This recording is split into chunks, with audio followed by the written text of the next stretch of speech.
Even we can be disrupted. Now, what I can tell you is that from the inside, it doesn't feel at Facebook like we are a behemoth.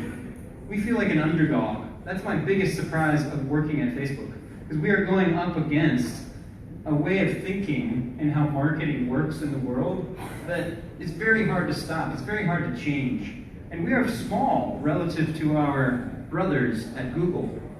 So we feel like we are a small business that's fighting an uphill battle. That really is what it feels like.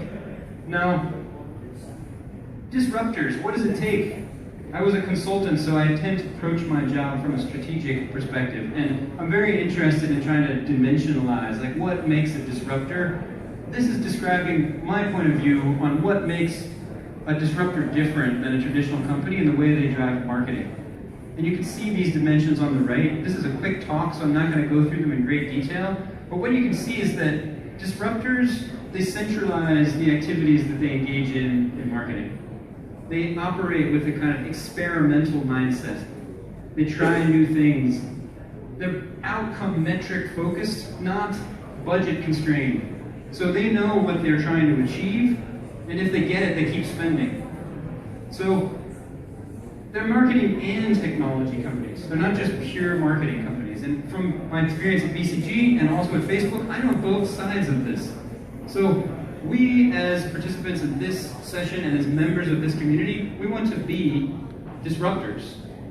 Now, my main purpose for today isn't to talk generally about disruption, it's to talk about a very specific aspect of disruption, which is mobile phones. Mobile phones are driving fundamental change. We know that. We heard a statistic, 70% of people said that they would choose to bring their mobile phone rather than their partner on a vacation for a year to the Maldives. To me, that is madness, but nonetheless reflects like the importance of mobile phones in people's life. Now, here's an interesting chart. What you see here is two lines, and there's an intersection point. Prior to that intersection point, there's a vertical line that intersects. That's with mobile first, all hands.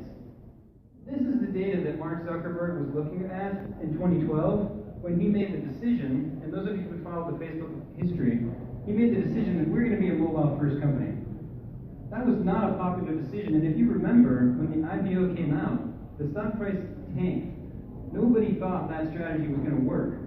Now, what Mark did is he had a meeting with the entire organization. Actually, every Friday at Facebook, Mark stands in front of whoever is president MPK and is broadcast around the world, and any employee in Facebook can ask him any question. So he held a meeting in 2012, and he said, look, we are a mobile first company from this day forward. I don't want to see anything that's desktop based.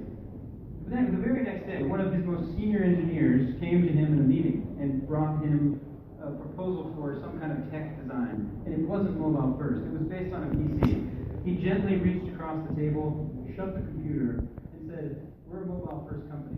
If you don't come to me with mobile first ideas, no meeting. Within 12 months, 70% of Facebook's revenue was mobile.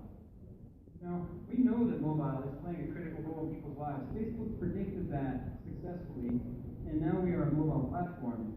In Thailand, 98% of the people that use Facebook access it on mobile. There's 48 million people using Facebook every month in Thailand, another 13 million using Instagram. All of them are using mobile. So it was a successful strategy, but it's not just about people using mobile phones to access Facebook and look at pictures of their kids and so forth.